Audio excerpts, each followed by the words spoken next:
Good morning. Welcome. Glad that you're here. This week we're doing this a little bit in reverse. We're going to the 101 after a very important class. Real estate is a get-rich business. But we will be consistent in the principle. This is more about the meat and potatoes of what you do out on the field. And one of the necessary things of this business is take listings, because listings is what drives the business. And in the process of taking listings, one of the things that is extremely important is to know how to put things in context for our sellers so that we don't have problems down the road when issues come up. There's a whole lot in this 3-hour segment that we're going to be covering, primarily because we're going to be touching on things that in the real world you very seldom will have to experience, but the basis of understanding what's in these forms is what's going to set you up for success or failure. You need to understand what's in the content of these forms, because frequently the problem occurs when agents get excited about taking a listing. They feel that they have the client in front of them. All they need to do is get signatures, and they rush through the process. And in doing so, they skip over very important information that 3-4 weeks down the road, sometimes 3 months down the road, you will see that things should have been addressed a little more thoroughly. So it's going to be a little bit in-depth here, because we're really going to go through the entire listing agreement. And from there on, I want you to feel free to stop me, ask questions if you don't understand something, and I will be happy to answer any questions. It's easier to do it as we go along than trying to remember what it is that you had a question about and then go all the way back. The listing agreements, it's simple, it's 8 pages long, but it has a lot in it. So you say, why do we have this information about brokerage services form if what we're talking about is a listing agreement? Because in real estate school, one of the things that you learn is that the very first thing that we must do is we need to, by rules of the state, by law, we are required to present this information to clientele. And let me stop for a minute. One of the rules that I have here is that we have cell phones off, and mine continues to make noise if I have it on vibrate. So the very first thing that we do is we present our clients with information about brokerage services. Okay, and you know that this is a necessary step. You cover that ad nauseum in your real estate classes. In essence, I want you to know that this is the part that we're focusing on here when the broker represents the owner. Okay. This is going to feel a little bit awkward today, because although I am not a fan of reading to students in the class, that's what this class is all about. Understanding the material, knowing what's in there, because the purpose of this class is to get you to feel comfortable as to how to present these forms. And if you know what's in them, then by extension you will feel very comfortable that you understand it to begin with, and if any questions come up, you will feel comfortable answering those things. Now, we're going to go above and beyond today. We're going to go word by word, and then when we do a presentation in the real world, it's going to be a 10-minute presentation as opposed to an hour and a half. I'm thinking that it's going to take us an hour and a half to go through this, 8 pages. And then after the break, we'll take a 15-minute break, and then, or maybe a 10-minute break, depending on small class. We'll address the disclosures and addendum. So in this form, one of the things that you'll see is that when we represent the owner, we become, and I say we, I'm using the term in plural sense because it always refers to the broker. We use an agent or an extension of the broker. So understand that the broker is mentioned, but you are an association, you're an associate of RE/MAX, the Woodlands and Spring, and I am the broker, but that authority is conveyed to you by the contractual agreement that we have in-house.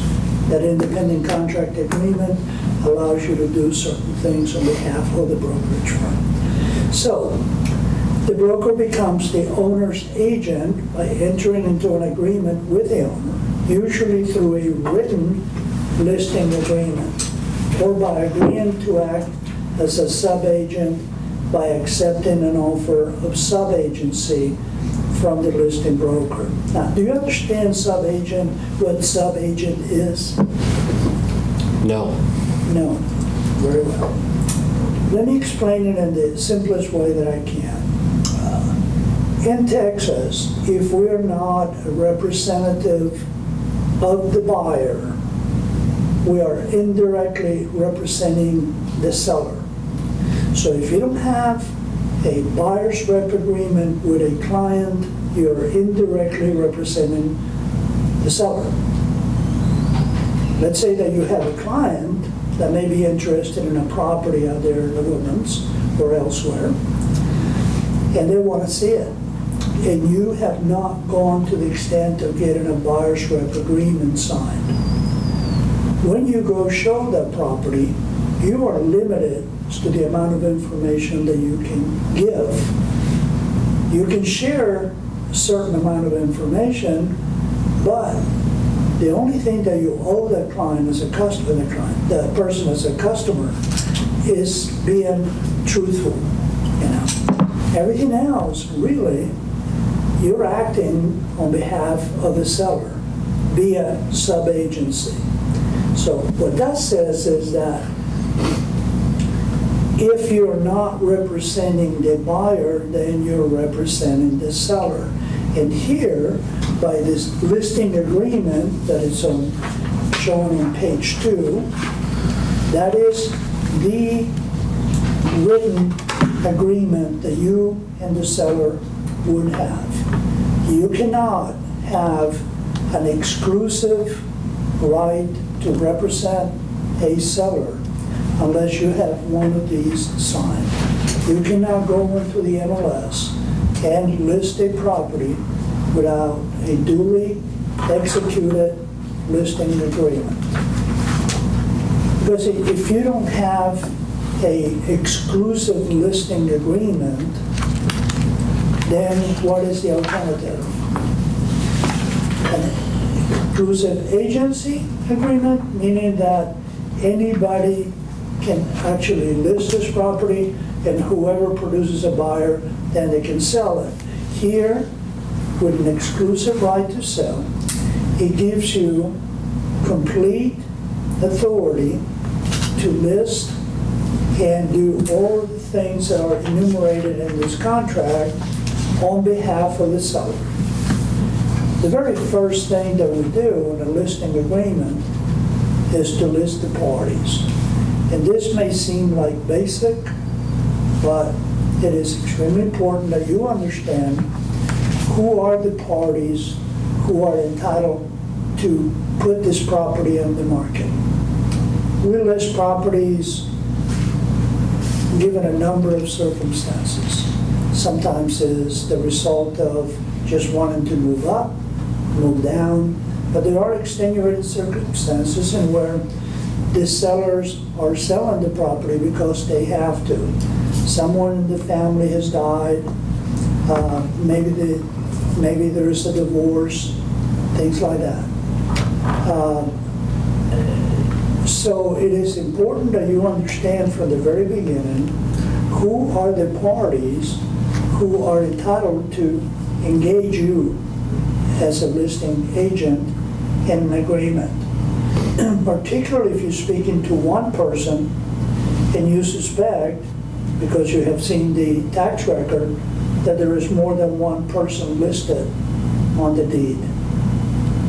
So you have to ask the question, are you the only person who has right to this property? Is there a spouse, another individual that I'm not aware of that has title to this property?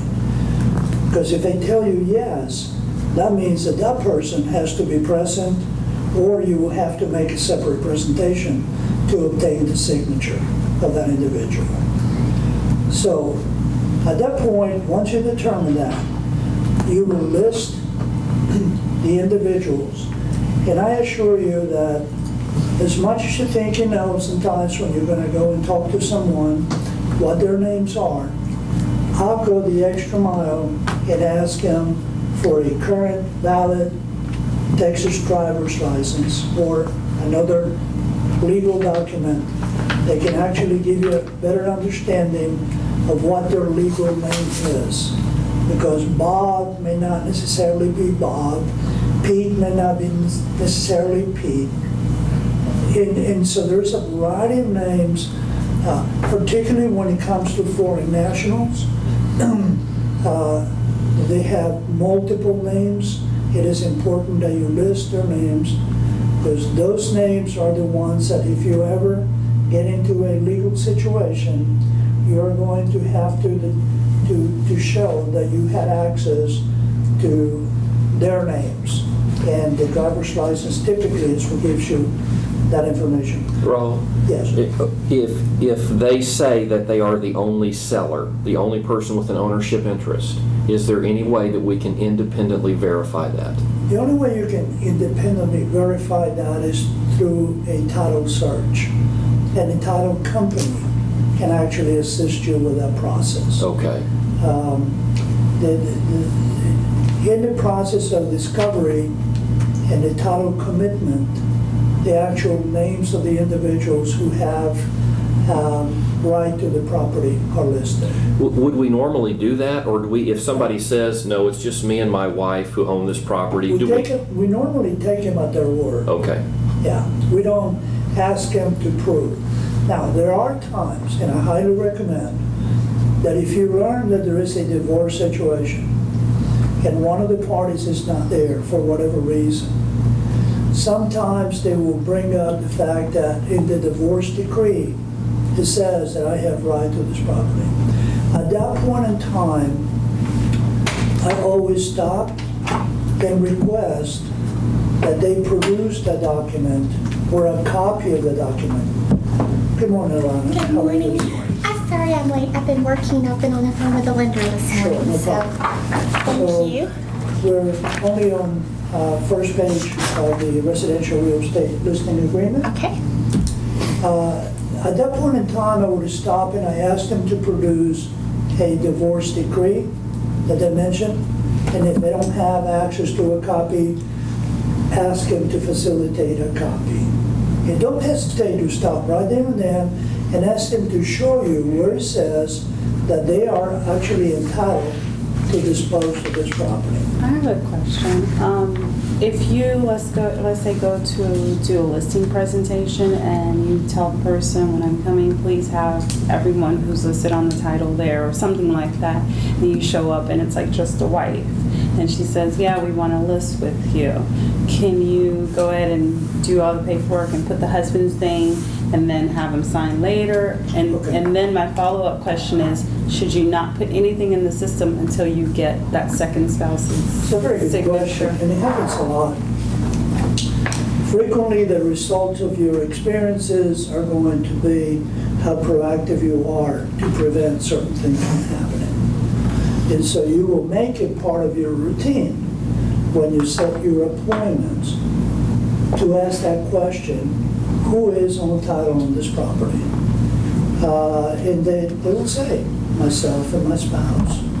And then we'll say, okay, would your spouse be available then at 7 o'clock on Tuesday when we list this property? No, I'm sorry, he's working. No, I'm sorry, she's going to be out on vacation, whatever. And then you say, well, how can we facilitate the process so that we go through one presentation? Would you have power of attorney to sign on his or her behalf? Or would we have to make 2 presentations on this? See, because I always encourage the agent to have both parties right there. There is a lot less miscommunication. This is a very lengthy process, if you do it right, 8 pages long. And after you do it once, you want to make it short. When you present typically, it only takes about 15 minutes, but you move through it very quickly. Here's the problem. Personality traits have a lot to do with how quickly you can move through this. Most real estate agents do a very poor job presenting a listing agreement because they spend most of the time and energy trying to get the listing. You don't get in front of this document until you have, a lot of certainty that they're going to list with you. So there is a process, backing up a little bit here, there is a process that you should engage the sellers in. And that when you make the listing presentation, you already have access to the listing agreement. You make sure that both of the parties are present, and you move to close right there during that meeting, and you make it very comfortable and easy for them to understand. Now, sometimes you have an engineer, CPA, somebody who's very technical and detailed in nature, and they will want you to go through this like we're doing today. Well, it's infrequent that occurs, and much of it depends on how you present it. You can summarize a lot. I don't expect you the first time, second time, the fifth, the 10th time you present this that you're going to feel comfortable, particularly if you have to present it when you're showing it upside down. Turn it around right now. Turn it around, try it. Look at it. Okay? And tell me how much you can make out just from trying to explain and feel comfortable to what it actually says. And this is just page 1. And it's just the parties and the property. But when you get into the broker's compensation, when you get into the listing services, when you get into the other more detailed information, and they start asking you questions, and you're not very familiar with it, it's going to feel very awkward. So you're going to have to learn how to present this in a manner in where you will not trip up, And I'm not saying skip over everything, but understand what the gist of it is, and then describe it as such. For instance, and I'm going to skip forward a little bit here, on the improvements, okay? Well, there is a mouthful there. B and C are improvements and accessories, okay? Improvements and accessories are something that every house is a little bit different, but they can start asking you a question, well, does the refrigerator go with it? Washer and dryer? What about the big screen TV? What about the speakers that we have out there? What about the pots and pans and plants and this and that and the other? So you can basically describe it as such. Anything that is permanently attached to the property typically goes with the property. okay? Permanently attached. A refrigerator is not permanently attached. A washer and dryer is not permanently affixed. Now, you can get technical and say, what about a 65-inch beautiful TV that is in the, media room? Is it attached? Yes and no. Yes and no. The bracket is attached. If I was strong enough, I could probably cut this whole TV right out of there, and it is not attached, because most of them are hanging in there. So when you tell somebody attached, here's what happens. The buyer typically thinks it's attached. The seller says, oh no, it's not attached. I can get up there with a screwdriver. The ceiling fans, no, they're not attached. Well, they are. Those things are. Now, since I opened a can of worms, a television is not attached. The bracket is, so that creates another issue, right? Okay, so what do? I need the brackets for my TV. Or, that's okay, I'll take the TV and leave the brackets. Well, the buyer doesn't want ugly brackets, out there without a TV. So what do? That puts you in a different situation. But What do you recommend? Say that, what I just said, anything that is attached to the property stays with the property. but there again, that's one of those areas where it's like if you've got, the buyer thinks that it's Well, attached that's okay. and the But for the seller. listing purposes, I don't want you to start assuming anything. It is what it is. You just describe what it is that the seller is responsible for, okay? And once we get into here in a second, you will see that it's very detailed.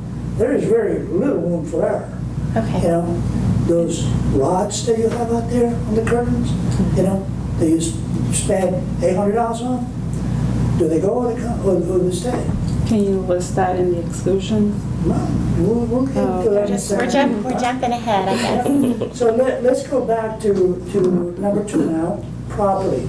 This is an important part because this is the part in where we actually get to describe what the property is that we're going to be putting on the market. Do not assume anything, okay? Go to the appraisal district tax information, and the way it is described, write it just like that, usually is in print in capital letters, print it just like that. If it's lot 40, block 1, and then Village of Alden Bridge, you will see that it's spelled out VIL, Alden, BR, and then the number. Okay, whatever the tax record says, that's how you put it. Now, something here that is noteworthy, we are accustomed in the Woodlands, even though we're not incorporated, and since most of the properties that we sell are in the Woodlands, we run into this a lot. When it says city of, typically the Woodlands is not a city, but here most agents will put the Woodlands, even though it is not. The Woodlands is not a city, the Woodlands is a township. And so we just put the Woodlands in there. It could be Spring, Spring is more highly recognized as a city than the Woodlands is. I think Spring is a safer bet in our area. But we sell properties anywhere in the state of Texas, right? So it could be Hockley, it could be Tomball, it could be Magnolia, it could be Katy. Wherever it is, make sure that you put the right county in there. By the way, I do have some populated fields in here already, forgive me, but that is part of my template, and you will do that yourself when you figure out where it is that you're going to be more frequently selling. This saves you time. But be careful when you have templates, they have auto-populated fields, like in this case, in Montgomery County. We do sell in Harris County. We do sell in other counties as well. So I caution you to put the right county in there. Yes. The broker template that you have, the pre-populated fields that you have here, this is exactly how everything we should have with that email, or should we put our email? Okay. Or is this required to be Under just like broker, that? you mean? Under Okay, broker. yeah, okay. So remember what I said earlier, you're a representative, you're an extension of the brokerage firm. Mhm. So right here where it says broker is Remax to Woodlands and Spring, Right. 6620 Woodlands Parkway, the address in its entirety, the phone number. Now, for phone number, you may not have an extension here in the office, Mhm. put your cell number in there. Forgive me, I just, and then the fax number, if you have an e-fax number, you can do that. Otherwise, our fax number here at the office is 281-362-2525. Oh.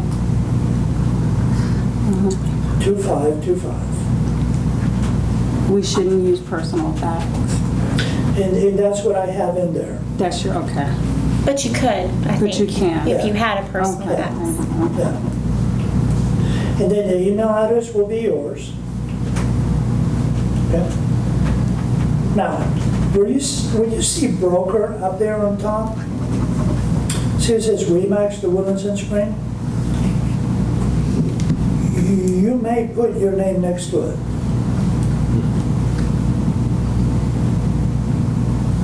Where it says Remax to Woodlands and Spring, on the same line, you may put your name in there. Because you're going to be signing, you're a signator to this document. So we put the office name and our name. Correct. After, maybe Remax, the Woods and Springs and our name, okay. And the email address will be your email address. One more question. Yes, sir. You had mentioned the Woodlands is not a city but a township. And we could put Spring in there. Is the Woodlands within the city limits of Spring? Okay, let's talk about what Spring is. And the Woodlands came about after the area was already designated as Spring for postal services purposes. Still today, if you look up the city of or the Woodlands, you will have frequently Spring come up. Yes. If you look at GPS, you probably have better luck finding Spring on there than you would the Woodlands. So, to answer your question, Frank,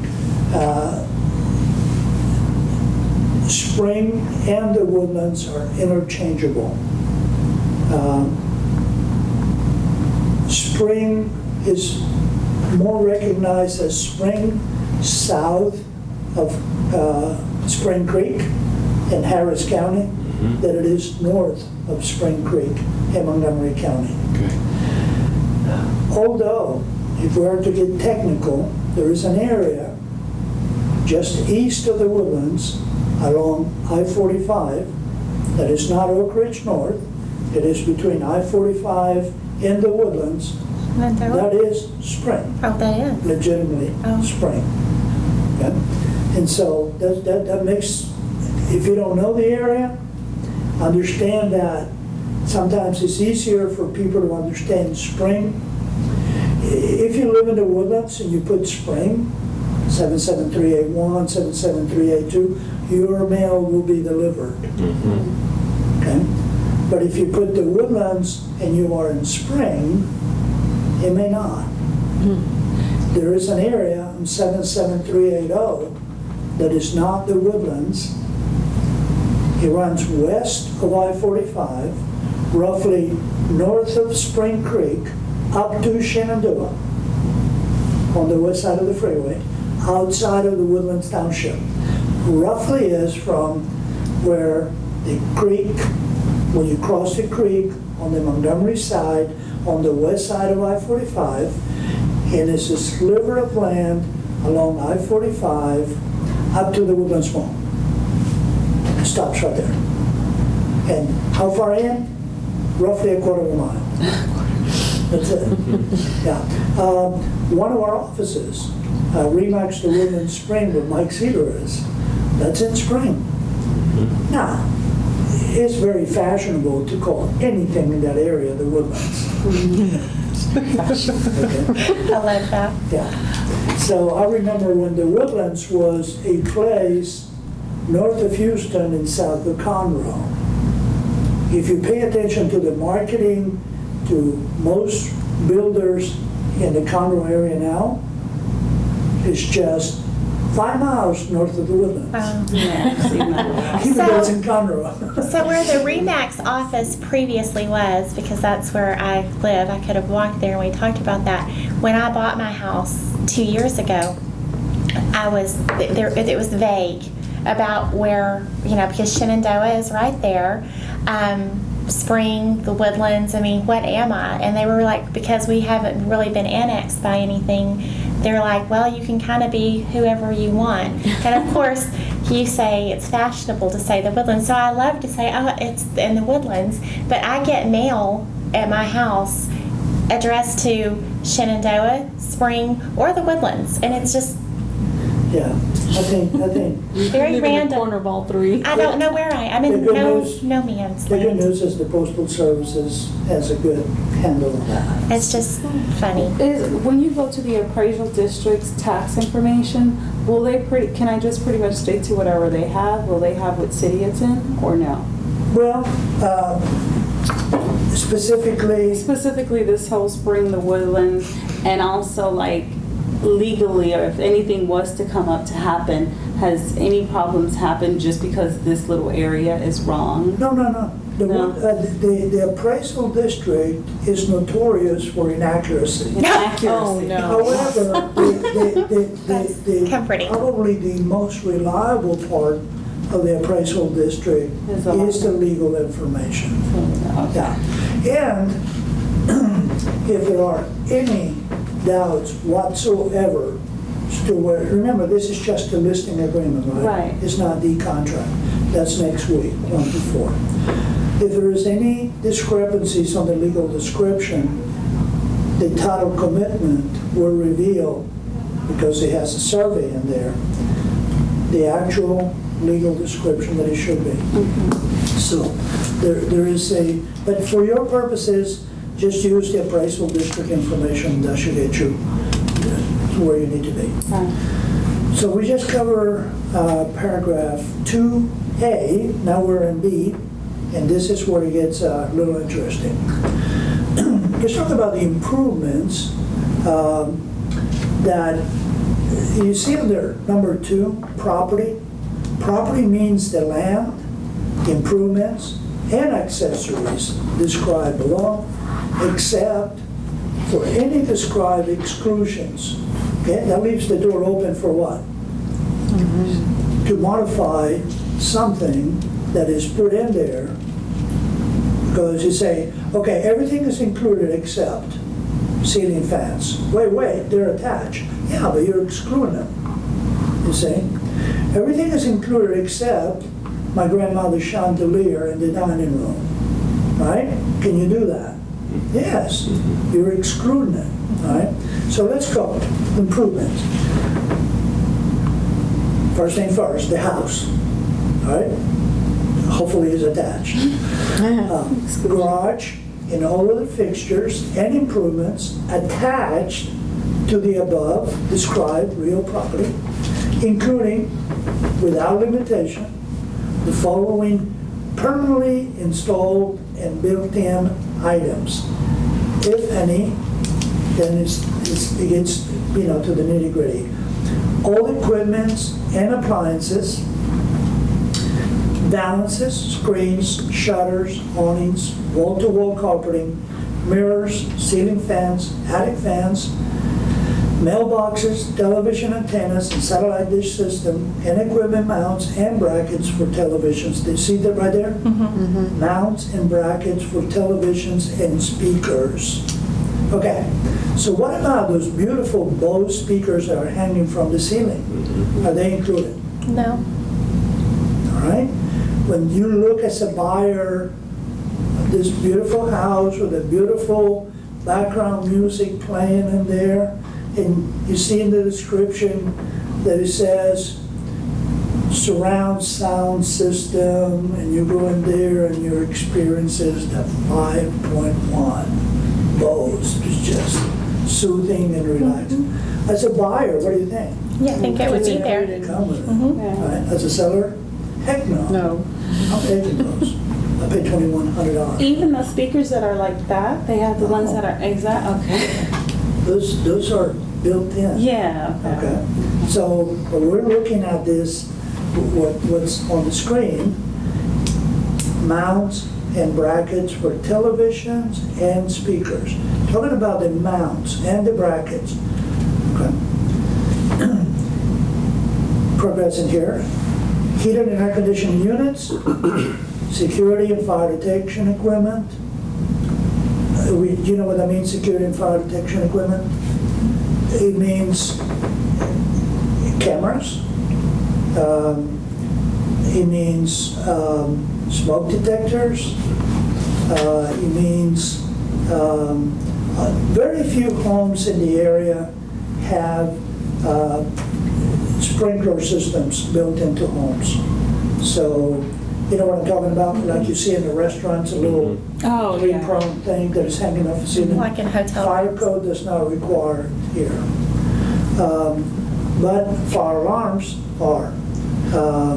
Wiring, plumbing, and lighting fixtures, that's then further clarified by saying chandeliers. The reason they got chandeliers, even though it's lighting fixtures, is because so many conflicts have been experienced as a result of people wanting to take their chandeliers and other people wanting to keep them. Sometimes the sale of the property goes down in flames as a result of someone not having disclosed properly. What we tell our clientele, for the most part, if you're not going to sell with the property, we move it before we list it.